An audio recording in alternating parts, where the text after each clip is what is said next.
കർത്താവിന്റെ അതിപരിശുദ്ധനാമം വാഴ്ത്തപ്പെടുമാറാകട്ടെ. ഈ പ്രഭാതത്തിൽ ദൈവസന്നിധിയിൽ നമുക്ക് ഒരുമിച്ച് ദൈവത്തെ ആരാധിപ്പാൻ, ദൈവത്തെ മഹത്വപ്പെടുത്തുവാൻ വിവിധ ഭവനങ്ങളിലിരുന്നാണെങ്കിലും ദൈവം നമ്മെ സഹായിക്കുന്ന എല്ലാ കൃപകൾക്കുമായി ദൈവത്തെ സ്തുതിക്കുന്നു. വേഗം വരുന്ന യേശുക്രിസ്തുവിന്റെ നാമത്തിൽ എല്ലാവരെയും വന്ദനം പറയുന്നു.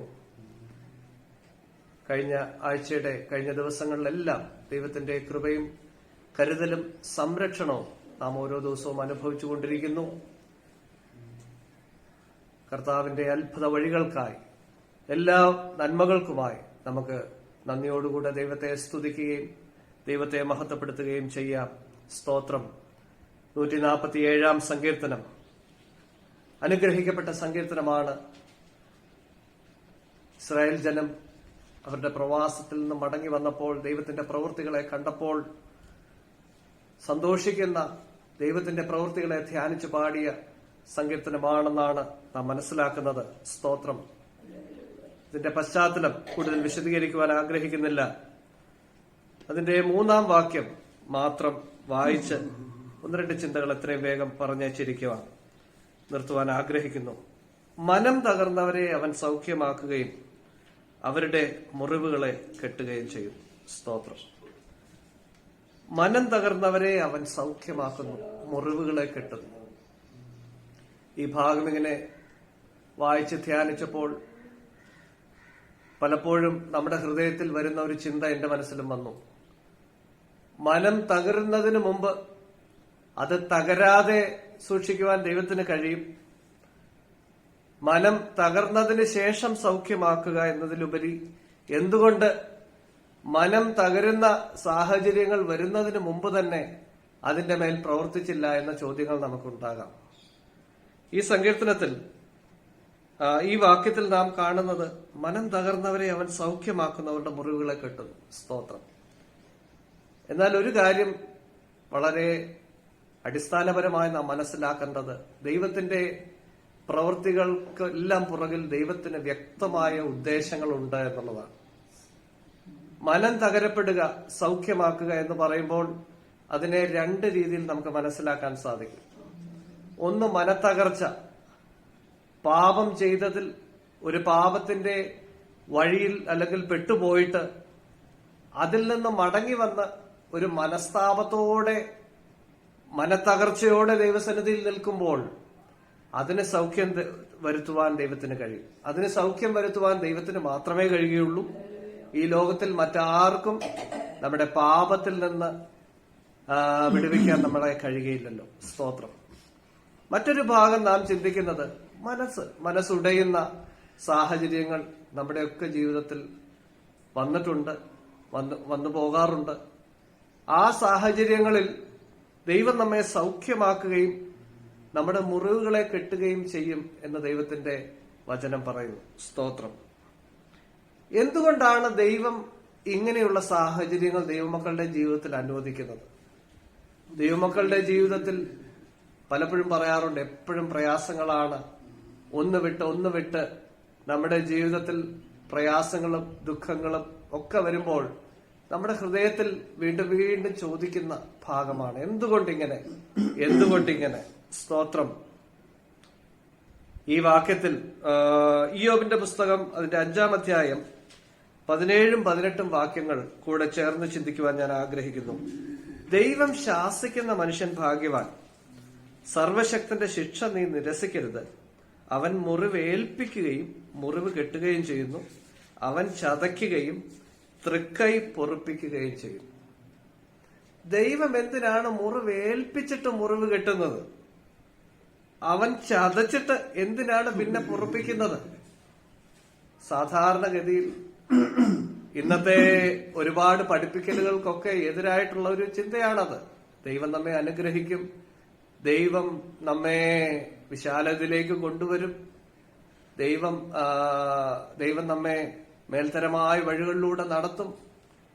അതെല്ലാം സത്യം തന്നെ. അതേസമയം തന്നെ ദൈവം നമ്മെ ശാസിക്കുന്നു, ദൈവം നമ്മെ ഡിസിപ്ലിൻ ചെയ്യുന്നു, ദൈവം നമ്മെ ശിക്ഷിക്കുകയും ചെയ്യുന്നു. എന്തുകൊണ്ട്? സ്തോത്രം.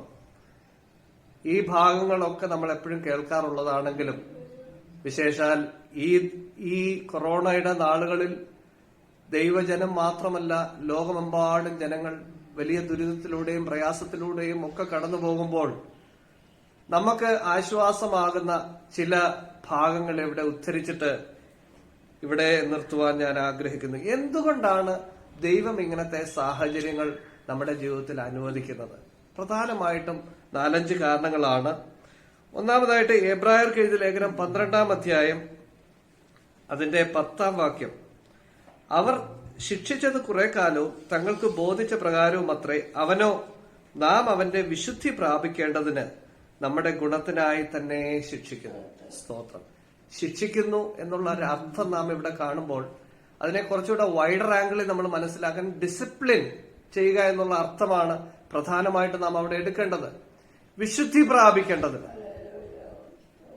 നമ്മെ ഡിസിപ്ലിൻ ചെയ്യുന്നില്ലെങ്കിൽ നാം ഒരിക്കലും ദൈവം ആഗ്രഹിക്കുന്ന നിലവാരത്തിലേക്ക് ഒരിക്കലും നമ്മൾ ഡിസിപ്ലിൻഡ് ആകത്തില്ല എന്നുള്ളത് കൊണ്ട് തന്നെ ദൈവം പല സാഹചര്യങ്ങളിലൂടെ ദൈവം നമ്മെ നടത്തുന്നു. സ്തോത്രം. മലാഖിയിൽ ഒരു വാക്യമുണ്ട്, 3-ാം അധ്യായം അതിന്റെ 3-ാം വാക്യം, അവൻ ഊതിക്കഴിക്കുന്നവനെ പോലെയും വെള്ളി ശുദ്ധി വരുത്തുന്നവനെ പോലെയും ഇരുന്നു കൊണ്ട് ലേവി പുത്രന്മാരെ ശുദ്ധീകരിച്ച് പൊന്നുപോലെയും വെള്ളി പോലെയും നിർമ്മലീകരിക്കും. അങ്ങനെ അവർ നീതിയിൽ യഹോവയ്ക്ക് വഴിപാടർപ്പിക്കും. സ്തോത്രം. ദൈവം നമ്മെ ശുദ്ധീകരണത്തിന്റെ പാതയിലൂടെ കൊണ്ടുപോകാനാണ്, നീതിയിൽ ദൈവത്തെ മഹത്വപ്പെടുത്തുവാനാണ്, നീതീകരിക്കപ്പെടുവാൻ വേണ്ടിയാണ് നമ്മളെ ഡിസിപ്ലിൻ ചെയ്യുന്നത് എന്ന് നാം ആദ്യമായിട്ട് മനസ്സിലാക്കുക. ഞാൻ ആദ്യമേ ഉദ്ധരിച്ചതുപോലെ ദൈവത്തിന് തന്റെ മക്കളെ നടത്തുന്നതിന്റെ ഓരോ അനുഭവങ്ങളുടെയും പുറകിൽ വ്യക്തമായ ഉദ്ദേശങ്ങളുണ്ട്. ദൈവത്തിന് അബദ്ധം പറ്റാറില്ല. തന്റെ മക്കളെ മേൽത്തരമായ വഴിയിൽ കൂടെ തന്നെ നടത്തുന്നു എന്ന് പറയുമ്പോൾ അതിനകത്ത് ഇൻസ്ട്രക്ഷൻ ഉണ്ട്, അതിനകത്ത് മറ്റ് എല്ലാ അനുഗ്രഹങ്ങളും ഉണ്ട്. നമ്മൾ മനസ്സിലാക്കുക. അപ്പോൾ ദൈവം നമ്മളെ ഇൻസ്ട്രക്ട് ചെയ്യുന്നത്, ദൈവം നമ്മെ ഡിസിപ്ലിൻ ചെയ്യുന്നത് ശുദ്ധീകരണത്തിനായി. സ്തോത്രം. രണ്ടാമതായിട്ട് അപ്പോസ്തലനായ പൗലോസ് കൊരിന്ത്യർക്ക് എഴുതുമ്പോൾ 2 കൊരിന്ത്യർ 12-ാം അധ്യായം അതിന്റെ 7, 8, 9 വാക്യങ്ങൾ നാം വായിക്കുമ്പോൾ, വെളിപ്പാടുകളുടെ ആധിക്യത്താൽ ഞാൻ അതിയായി നിഗളിച്ചു പോകാതിരിപ്പാൻ എനിക്ക് ജഡത്തിൽ ഒരു ശൂലം തന്നിരിക്കുന്നു. ഞാൻ നിഗളിച്ചു പോകാതിരിക്കേണ്ടതിന് എന്നെ കുത്തുവാൻ സാത്താന്റെ ദൂതനെ തന്നെ. അതെന്നെ വിട്ടു നീങ്ങേണ്ടതിന് ഞാൻ 3 വട്ടം കർത്താവിനോട് അപേക്ഷിച്ചു. അവൻ എന്നോട്, എന്റെ കൃപ നിനക്ക് മതി, എന്റെ ശക്തി ബലഹീനതയിൽ തികഞ്ഞു വരുന്നു എന്ന് പറഞ്ഞു. സ്തോത്രം. മറ്റൊരു ചിന്ത ഇവിടെ ഉള്ളത്, നാം നിഗളിച്ചു പോകാതിരിക്കുക. ഇവിടെ അപ്പോസ്തലനായ പൗലോസ് പറയുന്ന വാക്ക് ശ്രദ്ധേയമാണ്. നാം നിഗളിച്ചു പോകാതിരിക്കേണ്ടത്. ദൈവം നമ്മെ അത്ഭുതകരമായ വഴിയിൽ കൂടെ നടത്തുമ്പോഴും നമ്മളൊരു ഓവർ കോൺഫിഡൻസിൽ പോകാതിരിക്കേണ്ടതിന്, ഒരു ഒരു ഒരു ഒരു നിഗളിച്ചു പോകാതെ ദൈവവുമായിട്ടുള്ള ബന്ധത്തിൽ വീണ്ടും കോൺസെൻട്രേറ്റഡ് ആയി നിൽക്കുവാൻ വേണ്ടി ദൈവം നമ്മെ പലപ്പോഴും ഡിസിപ്ലിൻ ചെയ്യുന്നു. ഇയ്യോബ് തന്റെ പുസ്തകത്തിൽ പറയുന്ന ഒരു ഭാഗം നമുക്ക് വായിക്കാം. 23-ന്റെ 11, 12, 13 വാക്യങ്ങൾ. എന്റെ കാലടി അവന്റെ ചുവട് തുടർന്നു ചെല്ലുന്നു, ഞാൻ വിട്ടുമാറാതെ അവന്റെ വഴി പ്രമാണിക്കുന്നു. ഞാൻ അവന്റെ അധരങ്ങളുടെ കൽപ്പന വിട്ടു പിന്മാറിയിട്ടില്ല. അവന്റെ വായിലെ വചനങ്ങളെ എന്റെ ആഹാരത്തെക്കാൾ സൂക്ഷിച്ചിരിക്കുന്നു. അവനോ അനന്യൻ, അവനെ തടുക്കുന്നത് ആർ? തിരുവുള്ളത്തിന്റെ താല്പര്യം അവൻ അനുഷ്ഠിക്കും. ഇയ്യോബ് പറയുകയാണ്, ഞാൻ കർത്താവിന്റെ പ്രമാണങ്ങളെ തന്നെയാണ് നടക്കുന്നത്. അവന്റെ കാലടികളെ, അവന്റെ ചുവട് തുടർന്നു ചെല്ലുന്നു, വിട്ടുമാറാതെ അവന്റെ വഴി പ്രമാണിക്കുന്നു. അവന്റെ കൽപ്പന ഞാൻ വിട്ടുമാറിയിട്ടില്ല. എന്നിട്ടും ഇങ്ങനെയുള്ള തിക്താനുഭവങ്ങൾ, ശോധനയുടെ ദിനങ്ങൾ തന്റെ ജീവിതത്തിൽ വന്നപ്പോഴും താൻ പറയുന്ന ഒരു ഭാഗം വളരെ അർത്ഥവത്താണ്.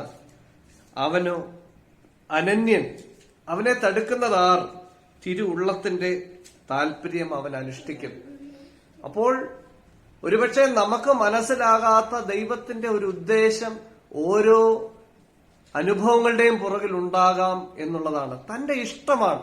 ഇനി നമുക്കത് എന്തുകൊണ്ട് എന്ന് ചോദിക്കുമ്പോൾ നമുക്ക് മനസ്സിലാകുന്നില്ലെങ്കിൽ നാം എത്ര നന്നായി നടന്നിട്ടും, നമ്മുടെ ഹൃദയത്തിന്റെ ബോധ്യമനുസരിച്ച് നടന്നിട്ടും എന്തുകൊണ്ട് എന്നുള്ളൊരു ചോദ്യം വരികയാണെങ്കിൽ ഇതാണ് അതിന്റെ ആൻസർ. ഇയ്യോബ് പറയുന്നതാണ്, തന്റെ ഇഷ്ടമാണ് ദൈവം നിവർത്തിക്കുന്നത്. ദൈവത്തിന്റെ ഇഷ്ടമാണ് നമ്മുടെ ജീവിതത്തിൽ ദൈവം നിവർത്തിക്കുന്നത്. അപ്പോൾ ഇങ്ങനെയുള്ള സാഹചര്യങ്ങൾ വരുമ്പോൾ നാം മനസ്സിലാക്കുക, ഇതിന്റെ പുറകിൽ ഒരു ദൈവിക പദ്ധതിയുണ്ട്. ദൈവത്തിന്റെ ഒരു ഇഷ്ടം ആണ് ഇത് നിവർത്തിക്കപ്പെടുന്നത്. സ്തോത്രം. അതുകൊണ്ട് തന്നെ എല്ലാ ഡിസിപ്ലിനും നമുക്ക് ശിക്ഷയായിട്ട് നാം കരുതേണ്ടതായിട്ടില്ല. അത് നമ്മളെ മെരുക്കിയെടുക്കുവാനും അതേസമയം ദൈവത്തിന്റെ ഇഷ്ടമാണ് അങ്ങനെ ഒരു സാഹചര്യത്തിലൂടെ നാം കടന്നു പോകുന്നത്. അതിന്റെ പുറകിൽ ദൈവത്തിന്റെ ഒരു ഉദ്ദേശവും ഉള്ളതുകൊണ്ട് കൊണ്ടും കൂടെയാണ് എന്ന് നാം മനസ്സിലാക്കുക. സ്തോത്രം. അതുപോലെ തന്നെ യോഹന്നാന്റെ സുവിശേഷം 15-ാം അധ്യായം വളരെ നമുക്ക് പരിചിതമായ ഭാഗമാണ്. അതിന്റെ 2-ാമത്തെ വാക്യത്തിൽ നാം ഇങ്ങനെ വായിക്കുന്നു, എന്നിൽ കായ്ക്കാത്ത കൊമ്പൊക്കെയും അവൻ നീക്കിക്കളയുന്നു, കായ്ക്കുന്നതൊക്കെയും അധിക ഫലം കായ്ക്കേണ്ടതിന് ചെത്തിവെടുപ്പാക്കുന്നു. സ്തോത്രം. ദൈവം നമ്മെ വീണ്ടും ഡിസിപ്ലിൻ ചെയ്യുന്നതിന്റെ മറ്റൊരു ഉദ്ദേശം, സ്തോത്രം, ഫലം കായ്ക്കുന്നവർക്കാണ് ചെത്തിവെടുപ്പാക്കുന്നത്. സ്തോത്രം. അങ്ങനെയാണെങ്കിൽ കൂടുതൽ ഫലം കായ്ക്കുന്നതിന്, നമ്മുടെ യജമാനൻ ആഗ്രഹിക്കുന്ന നിലവാരത്തിലുള്ള ഫലം ഇനിയും അധികമായി പ്രാപിക്കേണ്ടതിന് ദൈവം നമ്മെ ഡിസിപ്ലിൻ ചെയ്യുന്നു, ദൈവം നമ്മെ ചെത്തി വെടിപ്പാക്കുന്നു എന്ന് നാം മനസ്സിലാക്കേണ്ടത് ആവശ്യം. അതുകൊണ്ട് ഇങ്ങനെയുള്ള പ്രതിസന്ധികളുടെ ഘട്ടത്തിൽ, ഞെരുക്കത്തിന്റെ ഘട്ടത്തിൽ ഒക്കെ നാം ആയിരിക്കുമ്പോഴും നാം മനസ്സിലാക്കുക, ദൈവീക പദ്ധതി ഇതിന്റെ പുറകിലുണ്ട്. അത് നിറവേറുവാൻ വേണ്ടി നമ്മെ തന്നെ ഏൽപ്പിച്ചു കൊടുക്കുകയും അതിനുവേണ്ടി നമ്മെ തന്നെ ഒരുക്കുകയും ചെയ്യണം. ചെത്തി വെടിപ്പാക്കപ്പെടുക എന്ന് പറയുന്നത് വളരെ വേദനാജനകമായ കാര്യമാണ്, പെയിൻഫുള്ളാണ്, ഒട്ടും ആഗ്രഹിക്കുന്ന കാര്യമല്ല ഒരു വ്യക്തിയും. എന്നാൽ അധികം ഫലം കായ്ക്കേണ്ടതിന് അവിടെ വള്ളിയുടെ ആഗ്രഹമല്ല, യജമാനന്റെ ആഗ്രഹമാണ് അവിടെ പ്രാധാന്യം എന്നുള്ളത് കൊണ്ട് തന്നെ അധികം ഫലം കായ്ക്കേണ്ടതിന് ചെത്തി വെടിപ്പാക്കപ്പെടുന്നു. സ്തോത്രം. വീണ്ടും മറ്റൊരു ഭാഗം കൂടെ ചിന്തിക്കാം. 1 കൊരിന്ത്യർക്ക് എഴുതിയ ലേഖനം 11-ാം അധ്യായം അതിന്റെ 32-ാം വാക്യം, നാം ലോകത്തോടുകൂടെ ശിക്ഷാവിധിയിൽ അകപ്പെടാതിരിക്കേണ്ടതിന് അവൻ നമ്മെ ബാലശിക്ഷ കഴിക്കുന്നു. ഈ ഭാഗം നമുക്കറിയാം. ദൈവം നമ്മെ ശിക്ഷിക്കുന്നതിന്റെ പുറകിൽ ലോകം ജഡ്ജ് ചെയ്യപ്പെടുമ്പോഴും ലോകം വിധിക്കപ്പെടുമ്പോഴും അവരോടുകൂടെ നാം വിധിക്കപ്പെടാതിരിക്കേണ്ടതിന് കർത്താവ് നമ്മെ ശിക്ഷിക്കുന്നു. പലപ്പോഴും കർത്താവ് നമ്മെ ഡൈവേർട്ട് ചെയ്യുന്നു, പലതും ഡിനൈ ചെയ്യുന്നു. പല വേദനാജനകമായ സാഹചര്യങ്ങളിലൂടെ ദൈവം നമ്മെ നടത്തുന്നു എന്നുള്ളത് നാം മനസ്സിലാക്കുക. സ്തോത്രം. അതുകൊണ്ട് തന്നെ നാം വായിക്കുന്നുണ്ട്, കർത്താവിന്റെ ശിക്ഷ നാം നിരസിക്കരുത്. നാം നിരസിച്ചാൽ താൽക്കാലികമായിട്ട് നമുക്ക് ഒരു ആശ്വാസമൊക്കെ തോന്നിയേക്കാം. പക്ഷേ നമ്മുടെ അന്ത്യം, നമ്മുടെ ലക്ഷ്യത്തിൽ നിന്ന് വ്യതിചലിച്ച് ഒരിക്കലും ചെല്ലേണ്ടടുത്ത് നാം ചെല്ലുകയില്ല. അതുകൊണ്ട് തന്നെ ലോകത്തോടുകൂടെ യാത്ര ചെയ്യാനല്ല, വ്യത്യസ്തമായ പാതയിൽ ദൈവം ആഗ്രഹിക്കുന്ന നിലവാരത്തിൽ നാം ജീവിക്കുമ്പോൾ തീർച്ചയായും അത് പെയിൻഫുള്ളാണ്. അതിനകത്ത് ഡിസിപ്ലിൻ ഉണ്ട്. അതെന്തിനാണ്? ലോകത്തെ പോലെ നശിച്ചു പോകാനല്ല, ലോകം വിധിക്കപ്പെടുമ്പോൾ അതിന്റെ നടുവിൽ നിന്ന് നാം വിടുവിക്കപ്പെടുവാൻ വേണ്ടിയാണ്. സ്തോത്രം. ഒരു വാക്യം, എന്റെ വാക്കുകളെ ഞാൻ ചുരുക്കട്ടെ. എബ്രായർക്ക് എഴുതിയ ലേഖനം 12-ാം അധ്യായം അതിന്റെ 7-ാം വാക്യം, നിങ്ങൾ ബാലശിക്ഷ സഹിച്ചാൽ ദൈവം മക്കളോട് എന്ന പോലെ നിങ്ങളോട് പെരുമാറുന്നു, അപ്പൻ ശിക്ഷിക്കാത്ത മകൻ എവിടെയുള്ളൂ. നമുക്കറിയാം, മാതാപിതാക്കൾ തങ്ങളുടെ മക്കളെ ശിക്ഷിക്കുന്നത് അവർക്ക് വേദനിക്കണമെന്ന് വിചാരിച്ചിട്ടല്ല, അവർ നശിച്ചു പോകണമെന്ന് വിചാരിച്ചിട്ടല്ല. സ്തോത്രം. അപ്പൻ മക്കളെ ശിക്ഷിക്കുന്നതിന്, അല്ലെങ്കിൽ മാതാപിതാക്കൾ മക്കളെ ശിക്ഷിക്കുന്നതിന് വ്യക്തമായ കാരണങ്ങളുണ്ട്. അവരുടെ അനുഗ്രഹത്തിന് വേണ്ടിയാണ്, അവർ നന്നായി വരണം എന്നുള്ളത് കൊണ്ടാണ്. ഒരപ്പൻ തനിക്ക് ചുറ്റുമുള്ള തന്റെ നാട്ടിലുള്ള എല്ലാ കുഞ്ഞുങ്ങളെയും ശിക്ഷിക്കത്തില്ല, തന്റെ മകനെയോ മകളെയോ മാത്രമേ ശിക്ഷിക്കുകയുള്ളൂ. എന്തുകൊണ്ടാണ്? അവരെക്കുറിച്ചുള്ള ഉത്തരവാദിത്വം, അവരെക്കുറിച്ചുള്ള പ്രതീക്ഷ, അവർ തീർച്ചയായും എത്തേണ്ടിടത്ത് എത്തണം, അനുഗ്രഹമായി തീരണം, അവരുടെ ഭാവി അനുഗ്രഹിക്കപ്പെടണം എന്നിത്യാദി വിഷയങ്ങളെക്കുറിച്ചുള്ള ഭാഗമാണ്. ഇനിയും ധാരാളം വചനങ്ങൾ നമുക്ക് ദൈവവചനത്തിൽ നിന്ന് നമുക്ക് കാണുവാൻ സാധിക്കുന്നു. എന്നെ കേൾക്കുന്ന പ്രിയ ദൈവമക്കളെ, നമ്മുടെ ഓരോരുത്തരുടെയും ജീവിതത്തിൽ നാം പ്രതീക്ഷിക്കാത്ത പാതയിലൂടെ, പെയിൻഫുൾ ആയിട്ടുള്ള പാതയിലൂടെ, വേദനാജനകമായ വഴികളിലൂടെ ഒക്കെ യാത്ര ചെയ്യുമ്പോൾ നാം മനസ്സിലാക്കുക, നാം ലക്ഷ്യത്തിലെത്തണമെങ്കിൽ, നാം ചെല്ലേണ്ടടുത്ത് ചെല്ലണമെങ്കിൽ ഇതൊക്കെ അനിവാര്യമാണ്. വെടിപ്പാക്കപ്പെടേണ്ടത് ആവശ്യമാണ്, ശുദ്ധീകരിക്കപ്പെടേണ്ടത് ആവശ്യമാണ്. സ്തോത്രം, നേരായ പാതയിൽ പോകണമെങ്കിൽ ഇതെല്ലാം ആവശ്യമാണ്.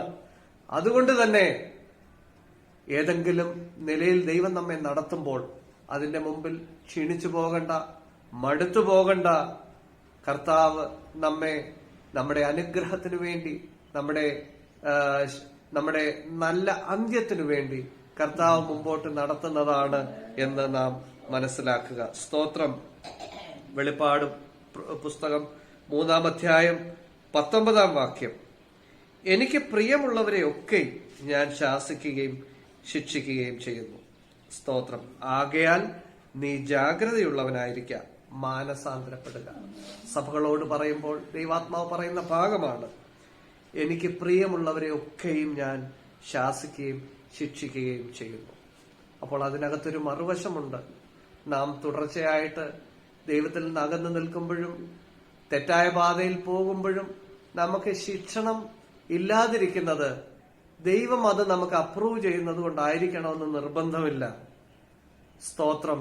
തനിക്ക് പ്രിയമുള്ളവരെയൊക്കെയും ശാസിക്കുകയും ശിക്ഷിക്കുകയും ചെയ്യുന്നു എന്ന് പറയുമ്പോൾ വളരെ ഗൗരവത്തോടെ നാം മനസ്സിലാക്കുകയും മടങ്ങി വരികയും ചെയ്യേണ്ടത് ആവശ്യമാണ് എന്ന് ഈ വാക്യങ്ങളിൽ നാം മനസ്സിലാക്കുന്നു. മാനസാന്തരപ്പെടുക, ജാഗ്രതയോടെ ആയിരിക്കാം. മാനസാന്തരപ്പെടേണ്ടത് എപ്പോഴാണ്? നമ്മുടെ ലൈൻ മിസ്സാവുമ്പോഴാണ്. നമ്മൾ ഗതി തെറ്റുമ്പോൾ മടങ്ങി വരിക, ജാഗ്രതയോടെ ഇരിക്കുക. എന്തിനു വേണ്ടി? വീണ്ടും തെറ്റാതിരിക്കുവാൻ. സ്തോത്രം. എന്റെ വാക്കുകളെ ഞാനിവിടെ ചുരുക്കട്ടെ. സ്തോത്രം. ദൈവം നമ്മെ ഡിസിപ്ലിൻ ചെയ്യുമ്പോൾ, ദൈവം നമ്മെ ശാസിക്കുകയും നേരായ വഴിയിൽ നടത്തുകയും ചെയ്യുമ്പോൾ ധൈര്യത്തോടെ ഇരിക്കുക. ദൈവം തനിക്ക് പ്രിയമുള്ളവരെ, താൻ സ്നേഹിക്കുന്നവരെ ശിക്ഷിക്കുന്നു. സ്തോത്രം. അതുകൊണ്ട് തന്നെ ശിക്ഷ വരുമ്പോൾ നമുക്ക് കൂടുതൽ ധൈര്യമാണ്. ദൈവത്തിന് നാം പ്രിയമുള്ളവരാണ്. സ്തോത്രം. ദൈവസന്നിധിയിൽ നമ്മെ തന്നെ ഏൽപ്പിച്ചു കൊടുക്കുവാനും ഒരു മനംതിരിയലിന്റെ ആവശ്യമുണ്ടെങ്കിൽ അത് തിരിച്ചറിയുവാനും അതോടൊപ്പം തന്നെ വീണ്ടും ജാഗ്രതയോടെ ഇരിക്കുവാനും ദൈവത്തിന്റെ ആത്മാവ്, ദൈവത്തിന്റെ വചനം നമ്മളെ ഉദ്ബോധിപ്പിക്കുന്നു. സ്തോത്രം. എന്റെ വാക്കുകളെ ചുരുക്കട്ടെ. വരും ദിനങ്ങളിൽ ഇനിയും ഒരുപക്ഷെ വേദനാജനകമായ സാഹചര്യങ്ങളിലൂടെ, അപ്രതീക്ഷിതമായ നഷ്ടങ്ങളിലൂടെയൊക്കെ നാം കടന്നുപോയെന്ന് വരാം. അവിടെയൊക്കെ ഓർത്തിരിക്കേണ്ട, മനസ്സിലാക്കേണ്ട കാര്യങ്ങളെക്കുറിച്ചാണല്ലോ ഇന്ന് പകൽക്കാലം ദൈവത്തിന്റെ ആത്മാവ് ദൈവവചനത്തിലൂടെ നമ്മളെ ഉദ്ബോധിപ്പിച്ചത്. ഈ കേൾക്കുന്ന വചനങ്ങൾ നമ്മൾ വിട്ടുകളയാതെ, മനസ്സിൽ നിന്ന് വിട്ടുകളയാതെ, അങ്ങനെയുള്ള അനുഭവങ്ങൾ വരുമ്പോൾ അതിന്റെ നടുവിലും നിൽക്കുവാൻ ദൈവം നമ്മെ പ്രാപ്തരാക്കട്ടെ. ഈ വചനങ്ങൾ കർത്താവ് നമ്മെ ബലപ്പെടുത്തട്ടെ.